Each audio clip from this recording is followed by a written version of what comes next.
నిన్న అందరికీ happy Christmas చెప్తుంది మా అమ్మ. హ్యాపీ చాలా మొహమాట క్రిస్మస్ పడిపోయింది. మా అమ్మ కిస్మిస్. అదే నేను చెప్తున్నాను అనమాట. చర్చికి వెళ్తుంది. అయితే ఇవాళ ఒక కూర వండుతుంది అనమాట. ఇదైతే కలగలుపుల కూర టైప్ అనమాట.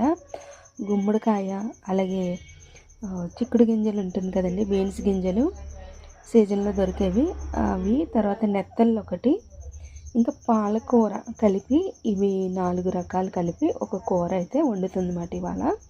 ఇక్కడైతే నేను పాలకూర చూపించలేదు. ఇవన్నీ అయితే కట్ చేసి ఇలా తీసుకున్నాం అన్నమాట. చూస్తున్నారు కదా, ఇవన్నీ కూడా చక్కగా ఈ కూరకు కావాల్సినవన్నీ ఇలా తీసుకున్నాం. ఇంక ఉప్పు, కారం, కాస్త మసాలా ఇవన్నీ వేస్తాం అన్నమాట. అయితే ఒక్కొక్కటి చూపిస్తాను. ముందుగా అయితే నూనె పెట్టేసాము. నూనె కాస్త వేడెక్కాలి. ఇప్పుడైతే ముందు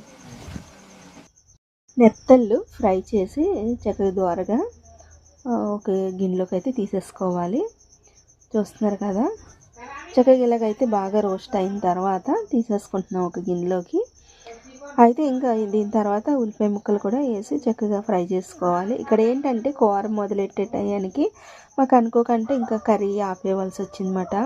ఇక దాని తర్వాతే వండేము, అందుకని నేను ఇంకా కంటిన్యూగా అయితే చూపించలేదు. ఇంక ఉల్లిపాయలు వేయించిన తర్వాత పచ్చిమిరపకాయలు, టమాటాలు అన్నీ వేస్తామన్నమాట. ఇంకా గింజలు వేసి గింజలు బాగా ఉడికిన తర్వాత ఇంకా గుమ్మడికాయ ముక్కలు ఏంటంటే గమ్మున మగ్గిపోతుంది కదా, లాస్ట్కి వేసామన్నమాట. గుమ్మడి ముక్కల్ని పాలకూర వేసాము, గింజలు ముందు వేసామన్నమాట.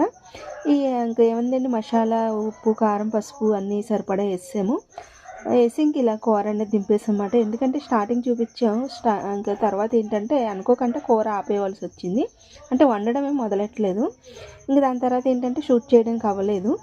మొత్తంకి ఏంటంటే ఇగోండి కూర ఇలా వచ్చిందన్నమాట. తీపి గుమ్మడికాయ, నెత్తళ్ళు, గింజ, పాలకూర అన్నమాట. చాలా బాగా వచ్చింది. ఈ వీడియోకి ఒక లైక్ అని, కొత్తగా ఎవరైనా చూసి సబ్స్క్రైబ్ చేయండి. బాయ్.